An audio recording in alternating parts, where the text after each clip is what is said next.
que é que os presbiterianos são tão frios? É o que dizem algumas pessoas. Já ouvi bastante. Então, por que o culto presbiteriano é frio? Os sorveterianos.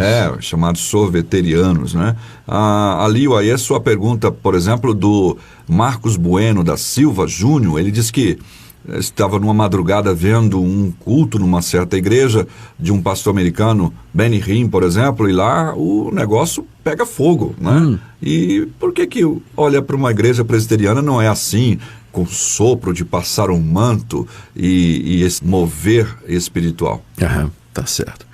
Ou então, nós, em primeiro lugar, queremos saudar aí os nossos ouvintes e agradecer a audiência, Nathan, como você já fez, e ir direto aí para essa questão. Bom, em primeiro lugar, vamos definir o que é um culto. Culto é o ajuntamento do povo de Deus, convocados para esse propósito, para num determinado local, num determinado horário, juntos fazerem e perfazerem aquilo que nós chamamos os elementos que compõem o culto. Leitura da palavra, cânticos, orações, escutar a palavra de Deus, celebrar a ceia, celebrar o batismo, tirar ofertas. Então, estes são elementos que compõem o culto a Deus, tá certo? Então, um culto, para ser culto, ele tem que ter estes elementos e esses elementos têm que ser realizados da forma correta. Essa é a primeira constatação que a gente tem que fazer. Segunda, é que a regra pela qual a gente verifica se esse culto ele está sendo agradável a Deus ou não, é a revelação que Deus fez do culto que lhe agrada e que está na Bíblia. Eu não posso inventar maneira de cultuar a Deus. Então, porque quem tentou a Bíblia tem os princípios, né, referentes ao culto. Isso. Nós lemos que no Antigo Testamento muita gente tentou fazer culto e cultuar a Deus do seu próprio jeito e Deus não aceitou. A começar daquelas religiões pagãs, né, que não tinham conhecimento de Deus e que ofereciam os filhos como sacrifício e se retalhavam uma série de outras coisas que Deus nunca pediu, né, para ninguém fazer em homenagem ou adoração para Ele. Por exemplo, o próprio Deus diz, pega os 10 mandamentos, Nathan. Primeiro mandamento, não terás outros deuses diante de mim. Ou seja, o culto tem que ser centrado em Deus. Ele tem que ser dirigido a Deus. Segundo mandamento, não farás para ti imagem de escultura. Ou seja, Deus não quer que nós o adoremos através de representação física. Nós não podemos ter imagem no culto. Terceiro, não tomarás o nome do Senhor teu Deus em vão. Então isso significa que eu, nos atos de culto, eu tenho que estar com o meu coração naquilo que eu estou fazendo, né? Eu tenho que cantar com o coração, a minha oração tem que ser sincera, a leitura da Bíblia eu tenho que fazer isso com atenção. Ou seja, dos 10 mandamentos, pelo menos os 3 primeiros já são referentes ao culto a Deus. Sim. Ou seja, Deus, ele só aceita ser adorado da maneira como ele quer. Eu não posso inventar meio de adoração. Então, no Antigo Testamento, Deus detalhou para Moisés de que maneira deveria ser o culto lá no templo. A ponto de que quando 2 sacerdotes tentaram apresentar incenso que foi preparado com a receita diferente daquela que Deus havia dado, né? Deus os consumiu, eles morreram, eram os filhos de Arão, né?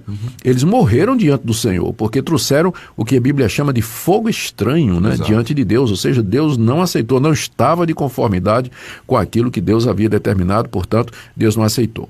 Então, culto verdadeiro é aquele que é feito de acordo com os princípios da palavra de Deus. Sim. Que princípios são estes? Deus é espírito, importa que nós o adoremos em espírito e em verdade. O culto ele tem que ser espiritual, ele tem que ser centrado na palavra de Deus, ele tem que ter como objetivo glorificar a Deus e edificar a igreja. Estes são princípios que nós encontramos no Antigo e no Novo Testamento. Então, fora disso, é invenção humana, é culto humano que desagrada a Deus, não tem, é tradição humana, como o próprio Jesus disse aos judeus da sua época, vocês em vão me adoram ensinando doutrinas de homens, né? Ou seja, nós não podemos escolher a maneira de adorar a Deus, nós temos que descobrir aquela maneira que ele revelou, e essa maneira está na Escritura.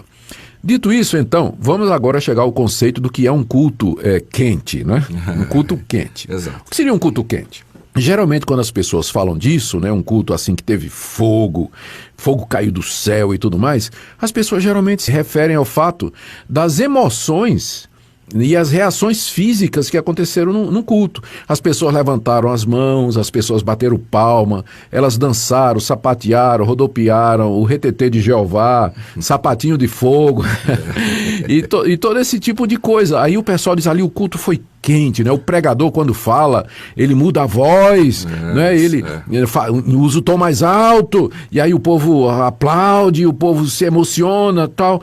Mas a pergunta é isso que torna o culto espiritual, Natsan Matias? É isso que faz com que o culto seja agradável a Deus? A resposta que eu descubro, né? A resposta que eu encontro na Bíblia é que um culto que é verdadeiramente quente não é aquele que produz calor, mas é aquele que produz luz. Dos luz. Então, eu não estou negando aqui o papel das emoções, né, no culto. É bom.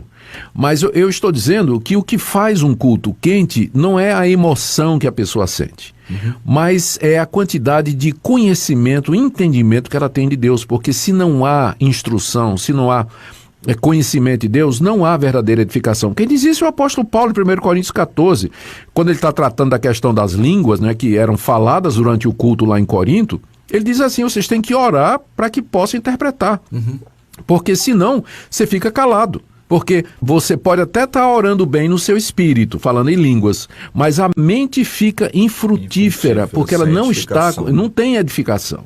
Ou seja, a prioridade no culto é para aquilo que edifica, aquilo que instrui, aquilo que traz o verdadeiro conhecimento de Deus. Então, um culto quente, vamos dizer assim, é um culto onde os cânticos, eles são cânticos cuja letra é bíblica, que transmite a palavra de Deus.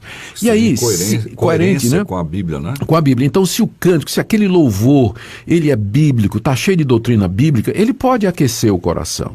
Ele vai fazer com que eu sinta essas grandes verdades, que eu posso até me emocionar num momento assim, eu posso levantar as mãos em sinal de adoração a Deus. Mas nada imposto, eu levanto as mãos agora. Às vezes eu fico assim meio, né, eu sou convidado a pregar em muitos lugares, Brasil afora, e às vezes eu vou numa igreja onde eu fico assim, olhando o dirigente do louvor, né, querendo provocar esse calor, dizendo para as pessoas, né, agora, sinta liberdade, né, não fique preso aí, né, vire para o seu irmão ao seu lado e diga assim, você é lindo, ou Jesus te ama, repita comigo, levanta a mão, vamos agora, né, se solte, né, tal. Mas peraí, isso aí teria que ser algo espontâneo, né, Natsan Matias? Como é que isso poderia acontecer? Ouvindo a palavra de Deus, cantando a palavra de Deus. Então, de repente, eu posso me emocionar, posso levantar as mãos aos céus, lágrimas podem descer dos meus olhos quando eu medito nas grandes verdades de Deus. Aí eu não tenho problema com isso. Eu tenho problema quando o pessoal confunde levantar a mão, sapatear, dançar com espiritualidade, né? Que não é a mesma coisa. Se alguém está lá adorando a Deus ou ouvindo a palavra de Deus, por exemplo, numa igreja presbiteriana, e as lágrimas começam a correr, ninguém vai lá do púlpito e fala, pare de chorar, porque... Claro que não, né? Claro que não. Na minha igreja, por exemplo, muitas pessoas, durante os cânticos, elas levantam as mãos para o alto, não é? Elas batem palmas, às vezes, acompanhando os cânticos, quando elas têm vontade de fazer isso. Eu vejo pessoas chorando durante a pregação da palavra de Deus e, né, eu não tenho dificuldade com isso. O problema é quando as pessoas identificam essas posturas físicas, essas reações físicas e emocionais, como sendo um indicador, né, de espiritualidade. E não é. A igreja de Corinto, né, que é uma das igrejas mais carnais do Novo Testamento, ela estava cheia de manifestações desse tipo. É verdade. E Paulo diz, vocês são uma igreja carnal, uma igreja que eu não posso chamar de espiritual.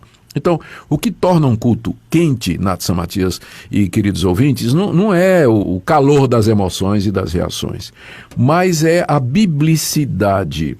É a coerência, como você usou o termo, né? É a coerência com a palavra de Deus. E a pregação tem que ser bíblica, os cânticos têm que ser bíblicos, as orações... A gente não precisa mudar de voz quando vai orar, né? Tem gente verdade. Que muda de, oh Deus... E por isso inibe até algumas outras pessoas a orarem em público, porque elas dizem, eu não consigo fazer usar essas palavras tão... Manipular as emoções, usando frase de efeito, né? Tem pregador que gosta de fazer isso, né? E tudo mais. A espiritualidade de um culto não se mede por isso, mas pela aderência à palavra de Deus. Orações dirigidas a Deus, pedindo aquelas coisas que Deus determinou, com respeito, com reverência, com fé, com fervor. Os cânticos, como já dissemos aqui, eles têm que ter uma letra que seja de acordo com a palavra de Deus.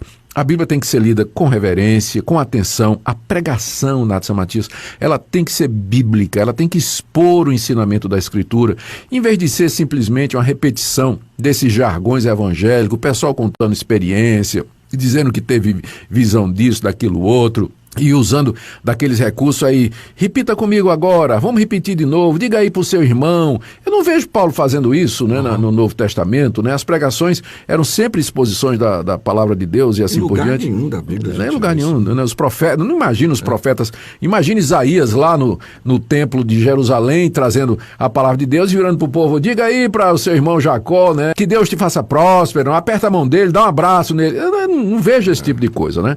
Então, o culto, ele tem que ser voltado para Deus, Deus é o centro. Voltando à pergunta do nosso ouvinte aí, não é? O Marcos, falando a respeito daquele culto lá do Benny Hinn, né? Onde é que está na Bíblia isso, né? De que o culto é centrado na pessoa, né, carismática de um profeta que vai pegar um paletó, jogar em cima das pessoas, as pessoas vão cair. Isso não é bíblico, isso é invenção humana, né? Não tem nada a ver com palavra de Deus, não creio que isso aí é de Deus de maneira nenhuma, não tem como que me convença, a não ser, como Lutero disse, né, que me convença pela Bíblia, né? Exato. Que esse tipo de coisa de fato. Se não me convencer pela Bíblia, eu não arredo o pé. Eu não arredo o pé, né? E eu continuo nessa posição até o dia de hoje. Agora, é verdade que às vezes nas igrejas históricas, Natsan, isso aí eu não tiro a razão. É verdade que às vezes nas igrejas históricas e tradicionais, o culto, ele é realizado assim meio que mecanicamente. A pessoa que está dirigindo o culto não lidera os presentes na adoração, e as músicas, elas não são muito bem escolhidas e muito menos bem cantadas e tudo. E aí o pessoal que vem dessas igrejas está visitando ali, eles se estranham, né? Eu vou estranhar bastante. É verdade. Então eu também não estou defendendo esse tipo de liturgia. Eu creio numa liturgia, num culto alegre, participativo, mas também com muita reverência, muito respeito, cheio de instrução bíblica, voltado para a palavra de Deus, e eu creio que esse é o ideal que nós deveríamos buscar. Ok, que bênção. É uma pergunta que certamente é a pergunta de vários ouvintes, pessoas que muitas vezes visitam algumas igrejas presbiterianas, vindo aí de algumas igrejas que costumam ter uma liturgia diferente, né? E aí estranham, né? Estranho Mas mesmo. é como foi dito, dá um replay aí no programa, escuta novamente se ficou com alguma dúvida. Uma certa feita alguém disse para mim assim, a gente estava num almoço de família, e aí disseram, olha, lá na igreja o culto hoje foi uma benção, o louvor foi uma maravilha, foi assim mais ou menos 1 hora de louvor, não teve pregação, mas o culto foi uma benção. Pois. Aí eu disse, o quê? Como assim? Quer dizer que a Bíblia não foi pregada e... Não, eu não consigo entender assim. Não. Um dos elementos essenciais é a palavra e a explicação dela.